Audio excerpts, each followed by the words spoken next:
ఈ పిల్లలు కమ్మటి పులిహోర ఎలా చేసుకోవాలో చూసుకుందామా? నేను చెప్పినట్టు చేస్తే అచ్చు గుడిలో ఇచ్చే ప్రసాదంలా ఉంటుంది. కోసం కొంచెం చింతపండుని తీసి నానపెట్టుకోవాలి. తర్వాత ఒక గ్లాస్ రైస్ తీసుకుంటున్నాను. అందుకు ఒక 1.5 గ్లాస్ వాటర్ వేసుకొని కొంచెం ఆయిల్ వేసి సాల్ట్ వేసి మీడియం ఫ్లేమ్ మీద 2 విజిల్స్ వచ్చే వరకు ఉంచుకోవాలి. ఆ తర్వాత ఒక కడాయిలో కొంచెం మెంతులు, పోపులు, మిరియాలు, ధనియాలు వేసి దోరగా వేయించాలి. ఆ తర్వాత ఒక 2 స్పూన్ల నువ్వులు వేసి వేయించాలి. చిటపటలాడిన తర్వాత పౌడర్ చేసుకొని ఉంచుకోవాలి. ఈలోపు ఒక ప్యాన్‌లో ఆయిల్ తీసుకొని కొంచెం పచ్చిమిర్చి వేసి, చింతపండు గుజ్జు వేసి, కొంచెం బెల్లం తురుము వేసి దగ్గరగా అయ్యేటట్టు మరిగించాలి. తర్వాత ఒక స్పూన్ పసుపు వేసి 5 నిమిషాలు ఇంకొంచెం దగ్గరికి అవ్వనివ్వాలి. ఈలోపు ఉడికించిన రైస్ చూస్తే చూడండి ఎంత పొడిగా ఉంటుందో. కొంచెం ఆయిల్ వేయడం వల్ల పొడి పొడిగా ఉంటుంది. ఇప్పుడు ఇందులోకి ఆ పేస్ట్‌ని వేసేసుకోవాలి. రైస్ మొత్తం పట్టే విధంగా కలుపుకోవాలి. బాగా కలిపిన తర్వాత అదే ప్యాన్‌లో కొంచెం పల్లీలు, కొంచెం పచ్చి కరివేపాకు,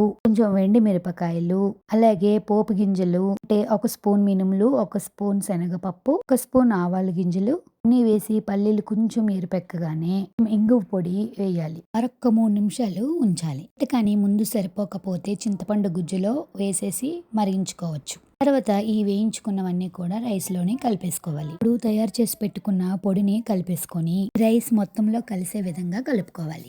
ఇలా కానీ చేస్తే డెఫినెట్‌గా అందరికీ నచ్చుతుంది. తెలుసు కదా స్టోరీస్ విత్ భూమి ఫాలో చేసేసుకోండి పిల్లలు.